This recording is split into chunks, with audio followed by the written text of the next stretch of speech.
All right, we are live, everybody. Welcome back to another episode of Let's Talk Lake County. I'm your host, David Rich.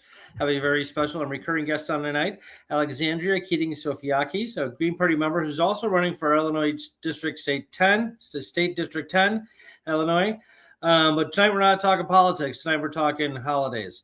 So, hello, Alexandria. How are you? Doing lovely, lovely holiday season. Perfect time for the topic.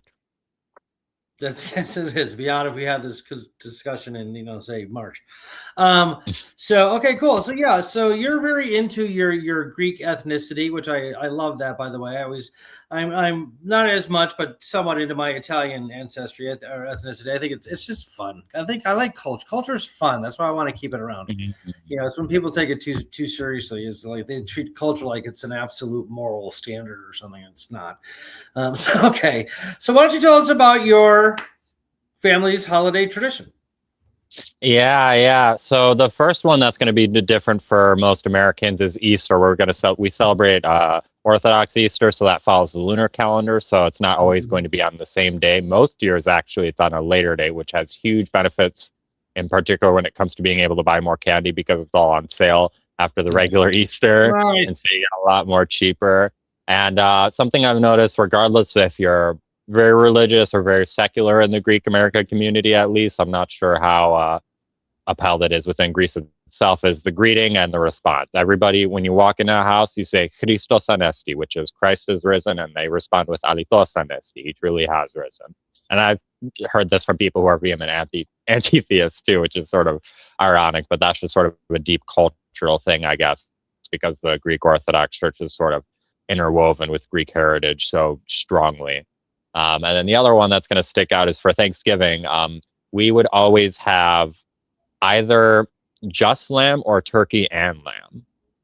I don't know why that is, but for whatever reason, that became the thing. My guess is that just for Greek holidays and in the Greek cuisine, the lamb was like the centerpiece, sort of like how the turkey is for our Thanksgiving.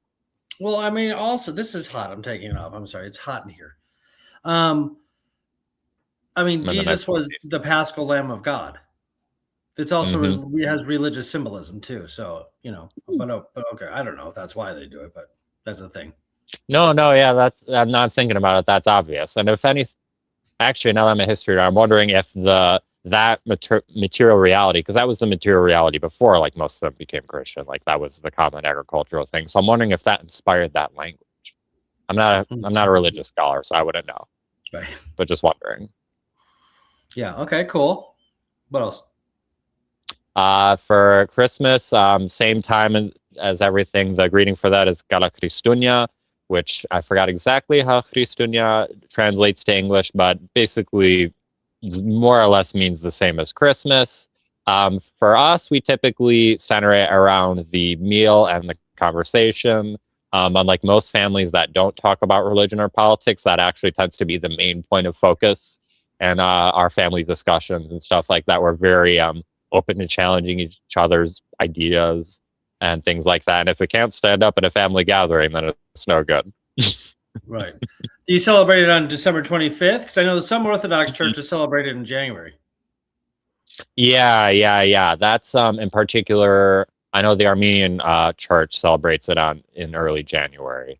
That has to do with, I was actually just watching a video on this before hopping onto this call about the origin dates of Christmas and stuff like that, and how there's some contention.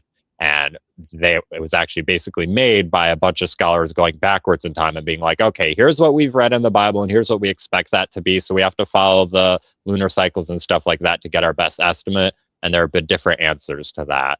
And so actually the December 25th one wasn't universally agreed upon in the East until roughly the 200s or 300s, because we have an inscription from some pastor who was like, we know this is a new date for us to be celebrating Christmas, December 25th. It's only been 10 years for us, but the church in Rome has been doing it for far longer that time.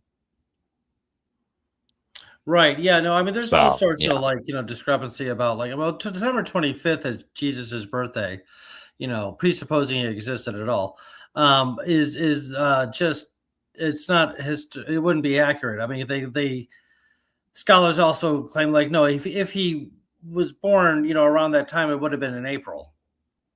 They could tell by some of the descriptions in the Gospels, like shepherds in the fields. There's like there would be no shepherds in the field in December. It would have been way too cold, and the sheep and goats and whatever else wouldn't have been out there. Stuff like that. So yeah. And then there's speculation that the Roman Catholic Church stole the day from different pagan traditions in order to just kind of like assimilate like all the paganism into their religion. So yeah, there's some discrepancy there. But okay, cool. What else? Mm. And there's also the counter argument. Sorry to go back to that one, but also the counter argument that actually that they corrupted or not corrupted, basically took over a Christian holiday. I forgot which it was, but one that was the proselyte, the one from Christian. That emperor chose December 25th, and there doesn't seem to be a whole lot of evidence of that being a day where they celebrated Sol Invictus on the 25th before that. But there is a little bit of evidence that there was some Christian reverence for that day. Yeah, you're right. We can't necessarily call it a holiday. There is a so it could have been a counter response.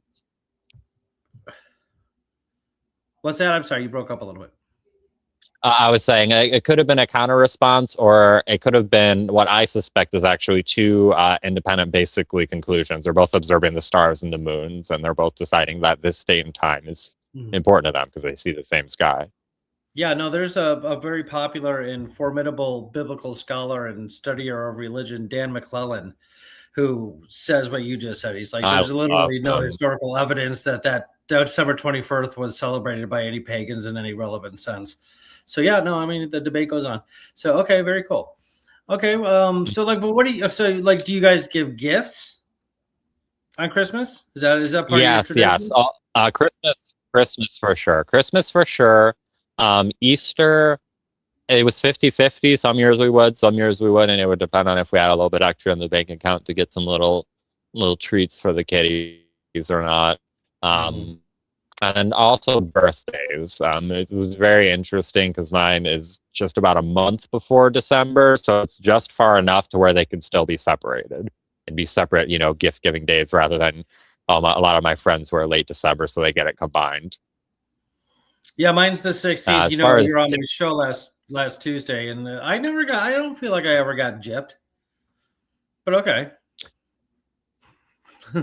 Yeah. And as far as gifts, typically from the extended family, which is more close to the Greek culture and the ancestry and type of that, it'll typically be clothes or little cloth pieces or things like that. I have a little handkerchief, actually. I wish I had it down with me. That was made for my grandma by her grandma. So that piece of cloth has been like around and is in good condition since like the 40s. So that's amazing. Okay, that's awesome. I love that. And got Christmas trees and tinsel and ornaments, all that stuff. Santa Claus. Yeah. Although we never Do you have Santa Claus? Never big. Yes. I forgot. I know it would be Agios. Oh, Agios Nikolaos, which is Saint Nicholas. Yes, yes. And there's actually a not city, town/small city, kind of on the border on Crete. That's the third largest settlement on Crete, Agios Nikolaos. Okay, very cool. Or Nikolaos would actually be the modern pronunciation of it. Nicholas actually comes from Greek Nikolaos. So. Yeah, I mean, there's I think like in the Catholic tradition, Saint Nicholas came from Turkey. I think. According to the Catholic tradition, I think. Yeah. The actual no Orthodox tradition I remember being the same.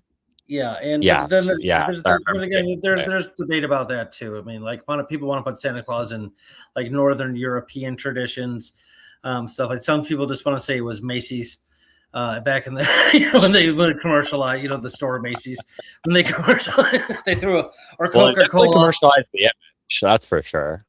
Coca-Cola, a red suit and a hat on them and stuff. So whatever, I don't know. Yeah. So yeah, no, I don't remember any of the church things them being depicted in that. It was very stereotypical, Greek Orthodox portrait where it's got the certain type of face and a bunch of gold and black and white. That was the color scheme he was going with, like every other person that's depicted almost in those. Well, okay, that's interesting. So you have pretty much a typical kind of traditional Christmas. Um, I wonder why the different Orthodox churches put it on different days.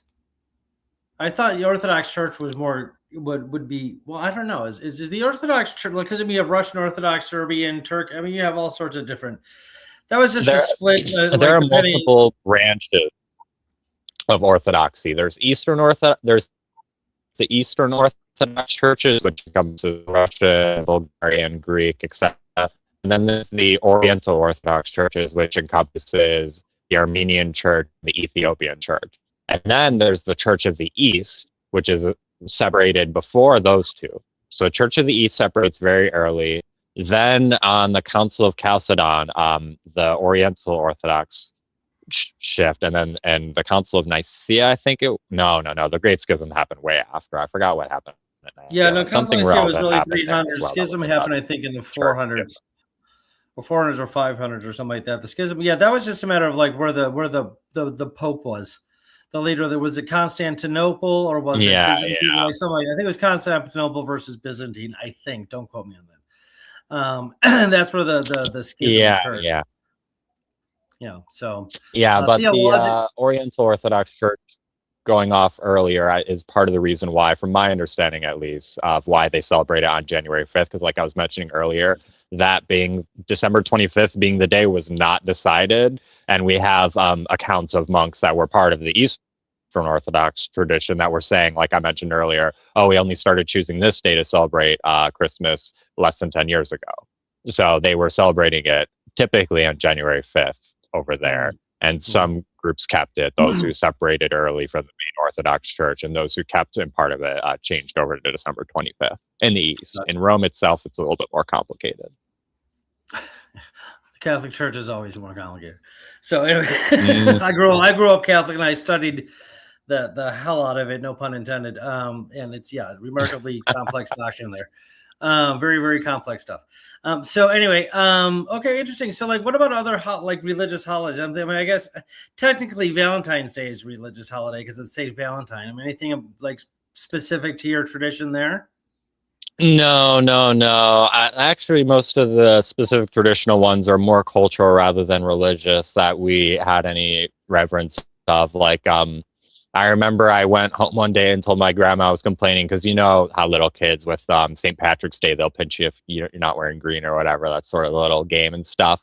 She was like, "You should do that for Ohi Day," and I was like, What's Ohi Day?" And that became sort of something we sort of slightly observed and would say, "Hey," or get each other a little note card. That was long story short. It's supposed to celebrate the Greek government saying "Ohi," which is no, to the Italian Mussolini, basically, who wanted to take over their ports and stuff like that. And so they said no, and then defeated the Italians and pushed them back halfway through Albania. And then the Germans came in, and then combined they overtook Greece. But Ohi Day is sort of a celebration of like resistance against the fascist invasion, more or less. So that's something we observed. And then the other, I can't remember the exact day of which. Oh, sorry, there are two other ones. Greek Independence Day. That's weighing on me a little bit more as I've come to view and have my love for Greek heritage be less tied to the Greek state itself. If anything, it's completely independent of it at this point. Right. And then two, the Greek Genocide Day of Remembrance, which for very solemn reasons is very important. That was under the Ottoman Empire in the early 1900s. Mm-hmm. Yeah, the end of the Ottoman Empire, and it continued into the early Republic of Turkey era. Oh, really? That reason? Yeah, yeah. Well, the overthrow, the Young Turk Revolution, and the overthrow of the like Ottoman Sultan and stuff. Those shifts were all happening simultaneously. It was a very complex Gordian knot going on there with all the ethnicities and nationalism, while the Ottoman state itself was collapsing, and then eventually a Republican faction formed. Wow, that's great. Yeah, no, I know just a little bit about it. Killed a lot of Ataturk himself killed a lot of civilians as part of the Oh, it was nasty. No, violence. yeah, I know only a little bit about it, but I definitely I remember, like, just the quantity of it, like, and just the weight of it, like, didn't they also, like, kill, like, a bunch of, like, Armenian Christians and stuff like that? They were just out to kill everybody. Mhm. Didn't they, like, lead them Yep, all the into a Assyrians, forest and Greeks, and slaughter them? Armenians. Yeah. Hmm. Yeah, Hmm. is there any sort of I know you say you kinda just distinguish your love of Greek culture with Greece itself as a country. But do you know, is there, and we're getting off topic here, but I'm just curious. Um, is there any current tensions between Greece as a country and Turkey as a country, or is it pretty much gone? I mean, yes, but it depends on yes, but it's hard to tell how serious that is, if that's just cultural bigotry left over and they're just being nasty to each other online, and their leaders that are of the more right-wing disposition are just appealing to that certain type of rhetoric just for appeasement, or if they're actually serious about it. It's really hard to tell with because I know like for from the Turkish side, for example, Erdogan, one of the most Mhm. tragic events in the Greek genocide is the Great Fire of Smyrna. There was a Jewish quarter, a Muslim quarter, a Greek quarter, and an Armenian quarter. The Jewish and Muslim quarters were barely touched, and the Greek and Armenian quarters were almost completely destroyed and tons of people killed. That's the historical context that happened in the 1920s. In the 2010s, Erdogan goes to that city and gives a speech saying, "It's a shame that the Greeks burned and ruined your wondrous city." So that you can expect that type of rhetoric. And there's also some people in the Turkish parliament who have said, if the Greeks, because they dispute over islands and stuff like that, and so they'll make big rhetoric and be like, "Oh, if the Greeks try to take this tiny island we're disputing, we'll throw them in the sea like their forefathers." And you'll get the reverse rhetoric on the Greek side. Part of the, and actually it was disturbing to find this out, and it made me part of the reason why I'm a little bit more critical of the Greek state itself, is learning that the whole long stanza of the like Greek national anthem glorifies, and the streets ran with the Turks' blood and things like that. And I'm like, oh, that's terrible, actually. That probably shouldn't be in our national anthem. And that Probably not. probably exaggerates cultural bigotries. I've noticed that because of the historical animosity between what those two communities have done to each other, especially in the Greek community, American community in the United States, there's a lot of Islamophobia, whether it be blatant or like sort of subconscious. And it's very frustrating because part of my ancestry, I have both Greek Muslim ancestors as well as Greek Orthodox ancestors.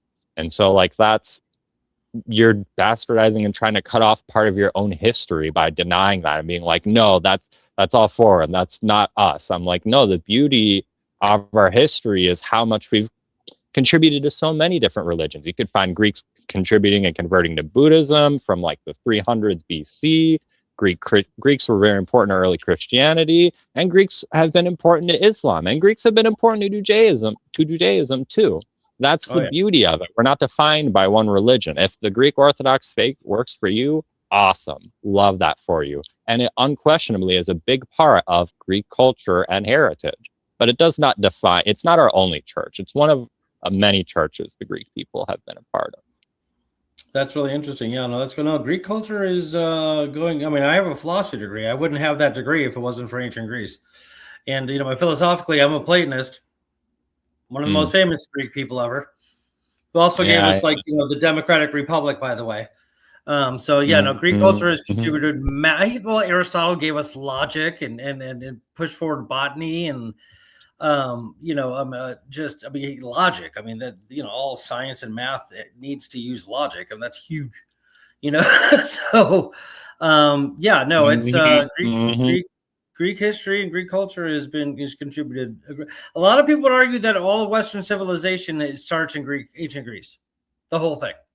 That might be a bit much, Indeed, indeed. That's something I say when I talk to right wingers that will talk about the downfall of Western civilization. I'm like, okay, as a group, let me tell you something about Western civilization and its actual origins, because you're not understanding it. Like, one of the core concepts of Greek morality, especially ancient Greek morality, was xenia, the hospitality to outsiders, and how that gave the Greek people as a whole good PR if you were a very nice, hospitable host to all these people, even especially, I mean, not that nowadays people are immune from bigotry, but especially back then when it was even more normal to call anybody who didn't speak Greek like a barbarian and stuff like that. Even with that like mindset, they were still like, we need to make a good impression to these people for our honor, for our sake.